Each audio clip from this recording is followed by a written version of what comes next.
The Micah Parsons trade rumors, they just won't stop. On today's show, we got a triple dose of great news to get into. That dose number one is a league source who speaks on the Micah Parsons trade rumors and actually points to the legitimacy of them possibly happening. After that, we're going to talk Jordan Love. He gives an update on his thumb injury. And then last, we get something new on Jaden Reed and his status for week one and the rest of the 2025 season. Welcome into the Packers Report, ladies and gentlemen. So happy that you are with us. If you're here for the first time, make sure you subscribe to the channel. Because yesterday, I started a sub-battle with the Cowboys Report, our Cowboys channel right here at Chat Sports, until Micah Parsons signs. Whether that signs with the Cowboys or gets traded and signs with the Packers. Help us bury them. They're our biggest channel right here at Chat Sports. We're one of the smaller channels, not for long, okay? Especially if you guys help us out. Subscribe. If you hate the Cowboys, and if you want Micah Parsons to be a Packer, do me one big favor, hit that sub button. So if you've missed it, here's kind of how Micah's month of mayhem has looked over the last, 28 days. August 1st, he wasted no time making things happen in August, requested a trade on Twitter. Then on August 14th, that was the first report that we got that Green Bay is interested. Then on August 22nd, 8 days later, Micah Parsons scrubbed his social media of all things Dallas Cowboys, only for 8 days after that, 2 days ago, when we got that bombshell report that apparently the Green Bay Packers have a trade offer on the table and are willing to pay Micah Parsons $45 million a year. So that's everything to catch you up to speed. The latest report, what we're talking about today, is apparently the Dallas Cowboys are now entertaining trade offers. Now, I didn't just pull this out of thin air, right? This is from Sports Illustrated, Bill Huber, with more on it. While owner Jerry Jones has said he would not trade Parsons, a league source told the Packers on Sports Illustrated that they, meaning the Cowboys, are finally entertaining offers despite their public posturing. And this is the first change in tune on this front. From the very beginning of these contract negotiations, from the very beginning of everything going wrong for Green Bay, it was always, or not Green Bay, excuse me, Dallas and Micah, it was always, we have zero interest in trading him. Now, while that might still be the public appearance, be their public posturing, sources behind the scenes say they're actually quite open to them now. And I feel like part of the reason because of that is it seems that we might have just gotten to the point of no return between Micah and the Dallas Cowboys. It's gotten ugly, and it's gotten ugly very, very quickly, okay? Now, we all know that this is something that's happened between Dallas Cowboys stars and Jerry Jones over the past couple of decades, but none of them are quite on social media like Micah Parsons is, which I think is a big reason why that this has gone so wrong. Adam Schefter weighed in on the possible divorce as well. Could a deal happen? Yes. There's zero indication that it's going to happen. It sounds like at some point in time, whether that's now, after the season, after 2 seasons, like the two sides are headed towards a divorce at some time. So why not a divorce sometime soon? This is the first time, I'll be transparent with you, that I'm wavering away from 0% chance he's traded. Now, I'm not saying, it's going to be 50-50 Packers-Cowboys. No. I'm not saying that. I'm just saying right now, I don't think it's a 0% chance. I think it's a little bit higher than that. And basically, I'm just doing math. I'm looking at what we know. 1 + 1 = 2. The first one, Cowboys are now entertaining trades. We found that out today. The second one, the Packers are extremely interested. We found that out a couple days ago. So if that one plus that one could equal the 2, meaning Micah Parsons becomes a Green Bay Packer, then that would make sense, wouldn't it? I kind of have a feeling that we'll know something in the next week. Now, that's not like keep an eye out. I guarantee it's going to happen in the next week. But if I had to put my money on when this is figured out, either by trade or by him re-signing with Dallas, I have a feeling it's going to happen in the next 7 days because we've seen this play out before. I've said this a lot, but now we got a graphic to prove it. This isn't the first time this has happened for Dallas, especially not in the recent years.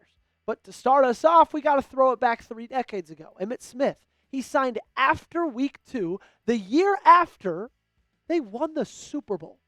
Jerry Jones hasn't changed since 1994, y'all, because Ezekiel Elliott, He waited until September 4th to sign. CeeDee Lamb, he signed on August 26th, which was 2 days ago. Dak Prescott, he didn't sign his new contract extension until September 8th, which was week 1 of their 2024 season.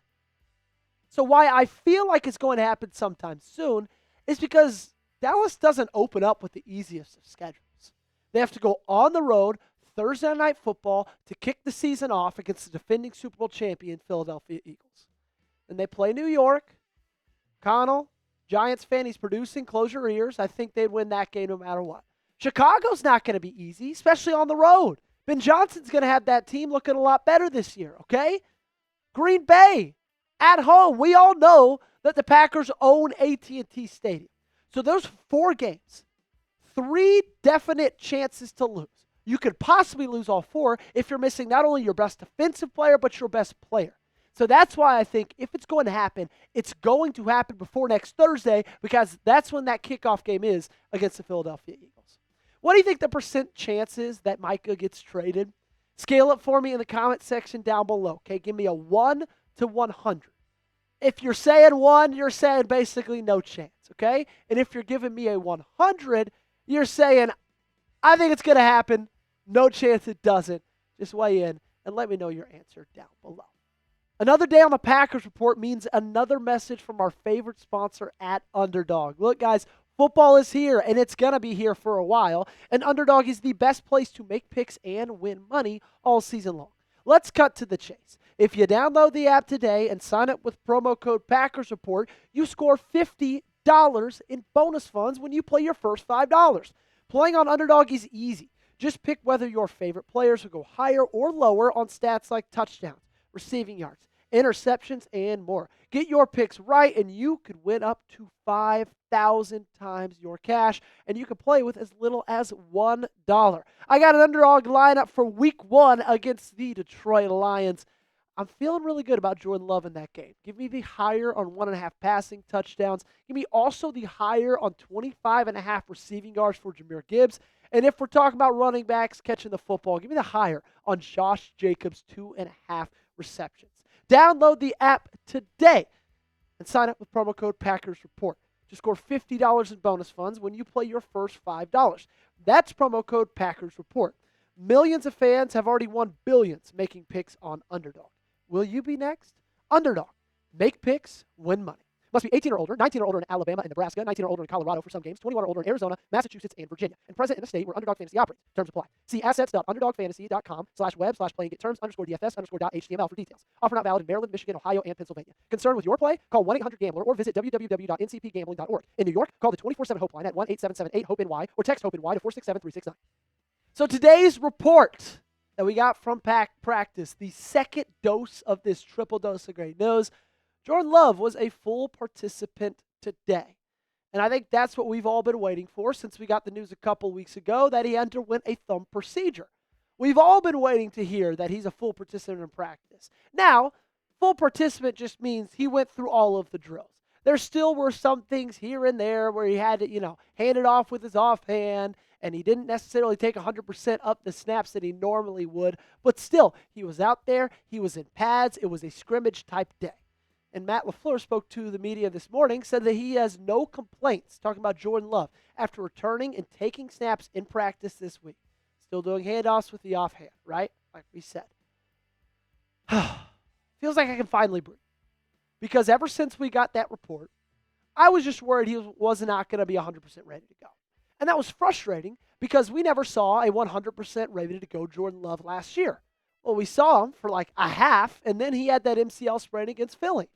And then he had the groin strain against Jacksonville. And then he followed that up with the elbow injury, week 17 against Chicago. This dude dealt with injuries for the entirety of last season. That is the biggest reason why he took a quote-unquote step back in his production. Now, there might have to be some adjustments when you talk about game 1. When you talk about lining up against the Detroit Lions. I think there's probably going to be a little bit less under center than usual. Although last year, they transitioned to a little bit less under center because of his knee injury. I think there's going to be less under center than usual. He's probably going to have to hand off the ball with his offhand from time to time. He's going to have to get used to that. But outside of that, I don't think it's going to limit him in his ability to throw the football. And let's be frank, folks, that's all I care about, and I hope that's all you care about. Do you think Jordan Love is a top 10 quarterback? Because I was having an argument with some of our coworkers here at Chat Sports. I think he is. Some don't. If you think so, do me one big favor. Hit that thumbs up button, like today's video if you think he's one of the top 10 quarterbacks in the National Football League. Up last, our final injury report of the day and the final part of this great news. Jayden Reed is planning on playing through his foot injury for the 2025 season. If you remember, after the first preseason game against the New York Jets, that's where Jayden Reed was spotted in a boot, and everybody kind of freaked out. And it didn't really help that after that game, Jayden Reed said, I don't really want to speak on anything, right? Then kind of everybody started freaking out, thinking it was something incredibly serious. He's been a participant in the last 2 practices. And I'm not saying it's unserious, okay? I'm not saying that this is nothing. It is a Jones fracture, but I love the fact that he's decided to play through it anyway, okay? He's going to try to play through it this season.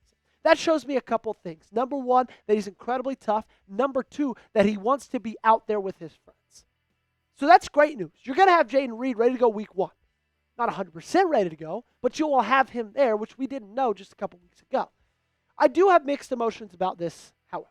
It's not 100% sunshine, rainbows, all good things.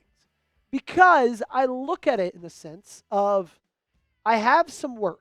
My emotion, number 1, though, is a happy one, okay? I'm happy he'll be there. I'm happy he'll be ready to roll. But then I get to emotion number 2, and I look at the fact and think about the fact he won't be 100% for the entirety of the season. You will not have a 100% Jayden Reed for all of 2025. Jones fractures don't get better the more you play on them, unfortunately. If they did, that would be great. I also have a little bit of a worry that this causes some type of a worse injury. And I don't want to say that would be detrimental to this team, but if you think about what he's meant for this squad in the last 2 seasons, I mean, he's been this team's best wide receiver. 857 yards last year, 793 the year before that, 14 touchdowns. I mean, look at his big play rate. 20-plus plays. He's had 28 of those in the last 2 seasons. He's a special receiver. He's a special talent. Jordan Love loves Jayden Reed. And so I'm happy he's going to be back. I'm excited he's going to be there. But at the same time, there's a little bit of me that's worried. But also, to wrap it up in a little bow, it's great news that he's going to be ready to go week 1 against the Detroit Lions, okay? I think that is something that we can all be excited about. Speaking of the wide receiver room, I got a question for the Cheeseheads. Let me know in the comment section down below. Who do you think leads the team in receiving yards? Is it Matthew Golden or is it Jayden Reed? Maybe it's Romeo Dobbs. Let me know in the comment section down below. That'll be it for today's show. Make sure you got me followed on social media. You can find me on Twitter. You can find me on Instagram. More than anything, though, make sure you guys subscribe to the channel so you can stick around for daily updates.